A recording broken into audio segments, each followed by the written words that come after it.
आज 3 दिन गुजर गए। शाम का वक्त था। मैं यूनिवर्सिटी हॉल से खुश खुश चला आ रहा था। मेरे सैकड़ों दोस्त मुझे बधाइयां दे रहे थे। मारे खुशी के मेरी बाँछें खिली जाती थीं। मेरी जिंदगी की सबसे प्यारी आरज़ू कि मैं एमए और पास हो जाऊं पूरी हो गई थी, और ऐसी खूबी से जिसकी मुझे तनिक भी आशा न थी। मेरा नंबर अव्वल था। वाइस चांसलर साहब ने खुद मुझसे हाथ मिलाया था और मुस्कुराकर कहा था कि भगवान तुम्हें और भी बड़े कामों की शक्ति दे। मेरी खुशी की कोई सीमा न थी। मैं नौजवान था, सुंदर था, स्वस्थ था। रुपए पैसे की न मुझे इच्छा थी और न कुछ कमी। माँ बाप बहुत कुछ छोड़ गए थे। दुनिया में सच्ची खुशी पाने के लिए जिन चीजों की जरूरत है वह सब मुझे प्राप्त थी, और सबसे बढ़कर पहलू में एक हौसलामंद दिल था जो ख्याति प्राप्त करने के लिए अधीर हो रहा था। घर आया, दोस्तों ने यहां भी पीछा न छोड़ा। दावत की ठहरी। दोस्तों की खातिर तवाज़ो में 12 बज गए। लेटा तो बरबस ख्याल मिस लीलावती की तरफ जा पहुंचा, जो मेरे पड़ोस में रहती थीं और जिसने मेरे साथ बीएसजीओर का डिप्लोमा हासिल किया था। भाग्यशाली होगा वह व्यक्ति जो मिस लीला को ब्याहेगा। कैसी सुंदर है, कितना मीठा गला है, कैसा हंसमुख स्वभाव। मैं कभी कभी उसके यहाँ प्रोफेसर साहब से दर्शन शास्त्र में सहायता लेने के लिए जाया करता था। वह दिन शुभ होता था जब प्रोफेसर साहब घर पर न मिलते थे। मिस लीला मेरे साथ बड़े तपाक से पेश आती और मुझे ऐसा मालूम होता था कि मैं ईसा मसीह की शरण में आ जाऊं तो उसे मुझे अपना पति बना लेने में आपत्ति न होगी। वह शैली बायरन और कीट्स की प्रेमी थी और मेरी रुचि भी बिल्कुल उसी के समान थी। हम जब अकेले होते तो अक्सर प्रेम और प्रेम के दर्शन पर बातें करने लगते, और उसके मुंह से भावों में डूबी हुई बातें सुन सुनकर मेरे दिल में गुदगुदी पैदा होने लगती थी। मगर अफसोस, मैं अपना मालिक न था। मेरी शादी एक ऊंचे घराने में कर दी गई थी, और अगरचे मैंने अब तक अपनी बीवी की सूरत भी न देखी थी, मगर मुझे पूरा पूरा विश्वास था कि मुझे उसकी संगत में वह आनंद नहीं मिल सकता जो मिस लीला की संगत में संभव है। शादी हुए 2 साल हो चुके थे, मगर उसने मेरे पास एक खत भी न लिखा था। मैंने 2-3 खत लिखे भी, मगर किसी का जवाब न मिला। इससे मुझे शक हो गया था कि उसकी तालीम भी यूं ही सी है। आह, क्या मैं इसी लड़की के साथ जिंदगी बसर करने पर मजबूर हूंगा? इस सवाल ने मेरे उन तमाम हवाई कैलों को ढा दिया जो मैंने अभी अभी बनाए थे। क्या मैं मिस लीला से हमेशा के लिए हाथ धो लूं? नामुमकिन है।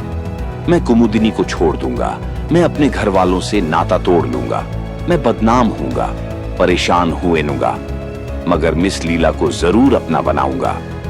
इन्हीं ख्यालों के असर में मैंने अपनी डायरी लिखी और उसे मेज पर खुला छोड़कर बिस्तर पर लेटा रहा और सोचते सोचते सो गया। सवेरे उठकर देखता हूं तो बाबू निरंजन दास मेरे सामने कुर्सी पर बैठे हैं। उनके हाथ में डायरी थी जिसे वह ध्यानपूर्वक पढ़ रहे थे। उन्हें देखते ही मैं बड़े चाव से लिपट गया। अफसोस, अब उस देवोपम स्वभाव वाले नौजवान की सूरत देखनी न नसीब होगी। अचानक मौत ने उसे हमेशा के लिए हमसे अलग कर दिया। कुमुदिनी के सगे भाई थे, बहुत स्वस्थ, सुंदर और हंसमुख। उम्र मुझसे 2 ही 4 साल ज्यादा थी। ऊंचे पद पर नियुक्त थे। कुछ दिनों से इसी शहर में तब्दील होकर आ गए थे। मेरी और उनकी गाढ़ी दोस्ती हो गई थी। मैंने पूछा, क्या तुमने मेरी डायरी पढ़ ली? निरंजन, हाँ। मैं, मगर कुमुदिनी से कुछ न कहना। निरंजन, बहुत अच्छा, न कहूंगा। मैं इस वक्त किसी सोच में हो। मेरा डिप्लोमा देखा? निरंजन, घर से खत आया है, पिताजी बीमार हैं, 2-3 दिन में जाने वाला हूं। मैं शौक से जाइए, ईश्वर उन्हें जल्द स्वस्थ करे। निरंजन, तुम भी चलोगे? न मालूम कैसा पड़े कैसा न पड़े। मुझे तो इस वक्त माफ कर दो। निरंजन दास यह कहकर चले गए। मैंने हजामत बनाई, कपड़े बदले और मिस लीलावती से मिलने का चाव मन में लेकर चला। वहां जाकर देखा तो ताला पड़ा हुआ है। मालूम हुआ कि मिस साहिबा की तबीयत 2-3 दिन से खराब थी। आब हवा बदलने के लिए नैनीताल चली गई। अफसोस, मैं हाथ मलकर रह गया। क्या लीला मुझसे नाराज थी? उसने मुझे क्यों खबर नहीं दी? लीला, क्या तू बेवफा है? तुझसे बेवफाई की उम्मीद न थी। फौरन पक्का इरादा कर लिया कि आज की डाक से नैनीताल चल दूं। मगर घर आया तो लीला का खत मिला। कांपते हुए हाथों से खोला। लिखा था, मैं बीमार हूं, मेरी जीने की कोई उम्मीद नहीं है। डॉक्टर कहते हैं कि प्लेग है। जब तक तुम आओगे शायद मेरा किस्सा तमाम हो जाएगा। आखिरी वक्त तुमसे न मिलने का सख्त सदमा है। मेरी याद दिल में कायम रखना। मुझे सख्त अफसोस है कि तुमसे मिलकर नहीं आई। मेरा कसूर माफ करना और अपनी अभागिनी लीला को भुला मत देना। खत मेरे हाथ से छूटकर गिर पड़ा। दुनिया आंखों में अंधेरी हो गई। मुंह से एक ठंडी आह निकली। बिना एक क्षण घंवाए मैंने बिस्तर बांधा और नैनीताल चलने के लिए तैयार हो गया। घर से निकला ही था कि प्रोफेसर बोस से मुलाकात हो गई। कॉलेज से चले आ रहे थे, चेहरे पर शोक लिखा हुआ था। मुझे देखते ही उन्होंने जेब से एक तार निकालकर मेरे सामने फेंक दिया। मेरा कलेजा धक से हो गया। आंखों में अंधेरा छा गया। तार कौन उठाता है? और हाय मारकर बैठ गया। लीला, तू इतनी जल्दी मुझसे जुदा हो गई। मैं रोता हुआ घर आया और चारपाई पर मुंह ढांपकर खूब रोया। नैनीताल जाने का इरादा खत्म हो गया। 10-12 दिन तक मैं उन्माद की सी दशा में इधर उधर घूमता रहा। दोस्तों की सलाह हुई कि कुछ रोज के लिए कहीं घूमने चले जाओ। मेरे दिल में भी यह बात जम गई। निकल खड़ा हुआ और 2 महीने तक विंध्याचल, पारसनाथ वगैरह पहाड़ियों में आवारा फिरता रहा। ज्यों त्यों करके नई नई जगहों और दृश्यों की सैर से तबीयत को जरा तस्कीन हुई। मैं आबू में था जब मेरे नाम तार पहुंचा कि मैं कॉलेज की असिस्टेंट प्रोफेसरी के लिए चुना गया हूं। जी तो न चाहता था कि फिर इस शहर में आऊं, मगर प्रिंसिपल के खत ने मजबूर कर दिया। लाचार लौटा और अपने काम में लग गया। जिंदा दिली नाम को न बाकी रही थी। दोस्तों की संगत से भागता और हंसी मजाक से चिढ़ मालूम होती। एक रोज शाम के वक्त मैं अपने अंधेरे कमरे में लेटा हुआ कल्पना लोक की सैर कर रहा था कि सामने वाले मकान से गाने की आवाज आई। आह, क्या आवाज थी! तीर की तरह दिल में चुभी जाती थी। स्वर कितना करुण था। इस वक्त मुझे अंदाजा हुआ कि गाने में क्या असर होता है। तमाम रोंगटे खड़े हो गए। कलेजा महसूसने लगा और दिल पर एक अजीब वेदना सी छा गई। आंखों से आंसू बहने लगे। हाय, यह लीला का प्यारा गीत था। पिया मिलन है कठिन बावरी। मुझसे जब्त न हो सका। मैं एक उन्माद की सी दशा में उठा और जाकर सामने वाले मकान का दरवाजा खटखटाया। मुझे उस वक्त यह चेतना न रही कि एक अजनबी आदमी के मकान पर आकर खड़े हो जाना और उसके एकांत में विघ्न डालना परले दर्जे की असभ्यता है। एक बुढ़िया ने दरवाजा खोल दिया और मुझे खड़े देखकर लपकी हुई अंदर गई। मैं भी उसके साथ चला गया। दहलीज तय करते ही एक बड़े कमरे में पहुंचा। उस पर एक सफेद फर्श बिछा हुआ था। गावत किए भी रखे थे।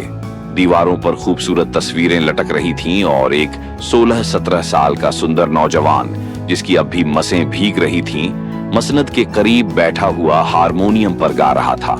मैं कसम खा सकता हूं कि ऐसा सुंदर स्वस्थ नौजवान मेरी नजर से कभी नहीं गुजरा। चाल ढाल से सिख मालूम होता था। मुझे देखते ही चौंक पड़ा और हारमोनियम छोड़कर खड़ा हो गया। शर्म से सिर झुका लिया और कुछ घबराया हुआ सा नजर आने लगा। मैंने कहा, माफ कीजिएगा, मैंने आपको बड़ी तकलीफ दी।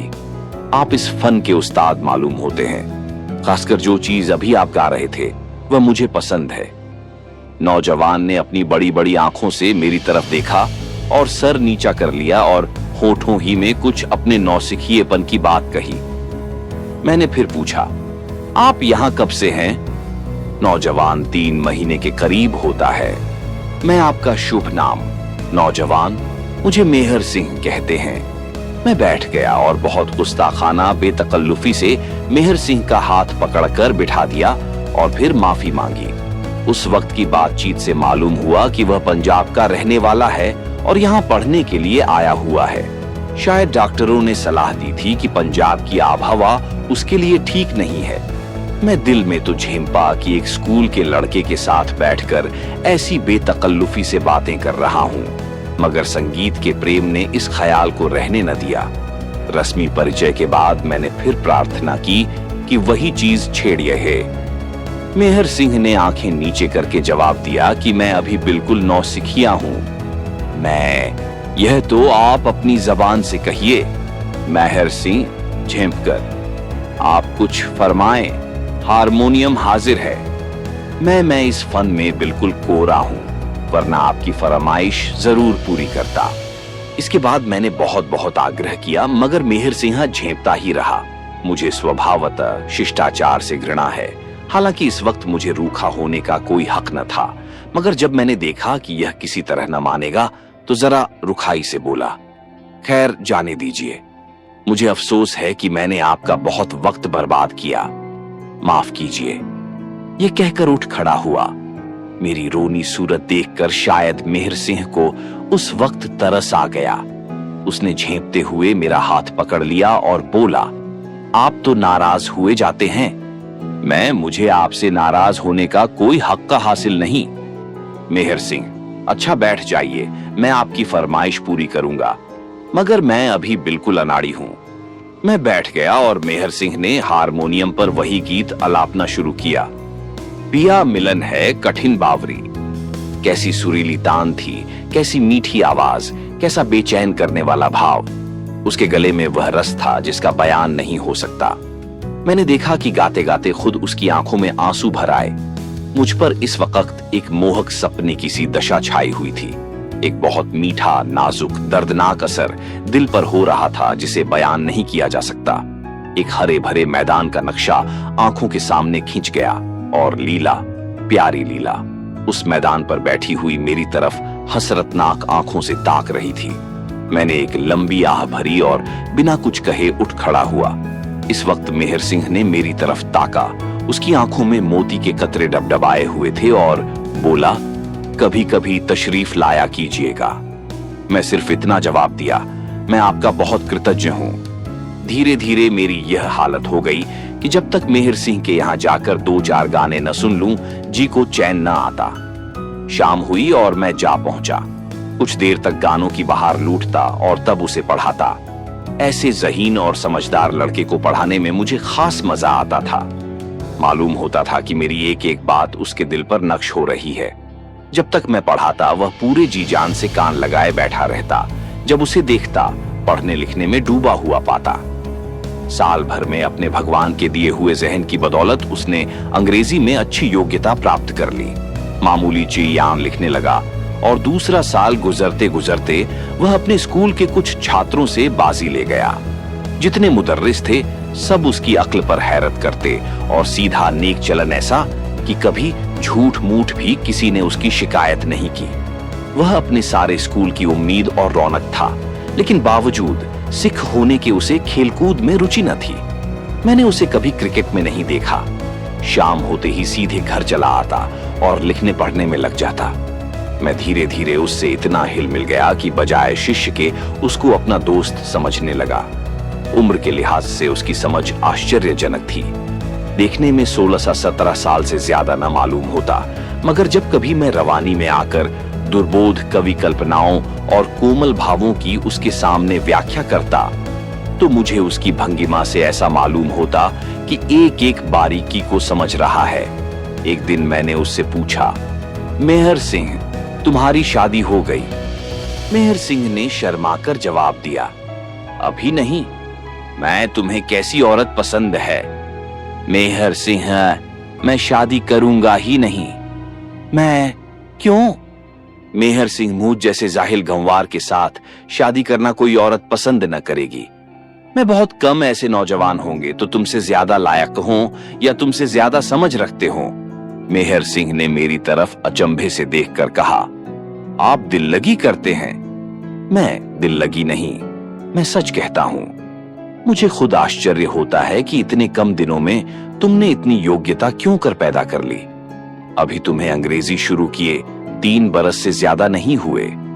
मेहर सिंह, क्या मैं किसी पढ़ी लिखी लेडी को खुश रख सकूंगा? मैं जोश से, बेशक गर्मी का मौसम था। मैं हवा खाने शिमले गया हुआ था। मेहर सिंह भी मेरे साथ था। वहां मैं बीमार पड़ा, चेचक निकल आई, तमाम जिस्म में फफोले पड़ गए, पीठ के बल चारपाई पर पड़ा रहता। उस वक्त मेहर सिंह ने मेरे साथ जो जो एहसान किए वह मुझे हमेशा याद रहेंगे। डॉक्टरों की सख्त मनाही थी कि वह मेरे कमरे में न आवे, मगर मेहर सिंह 8 पहर मेरे ही पास बैठा रहता। मुझे खिलाता पिलाता, उठाता बिठाता।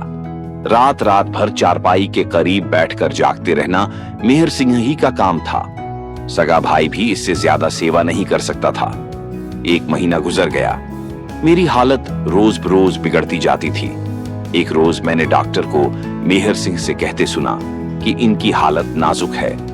मुझे यकीन हो गया कि अब न बचूंगा, मगर मेहर सिंह कुछ ऐसी दृढ़ता से मेरी सेवा शुश्रूषा में लगा हुआ था जैसे वह मुझे जबरदस्ती मौत के मुंह से बचा लेगा।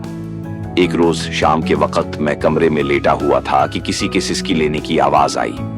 वहां मेहर सिंह को छोड़कर और कोई न था।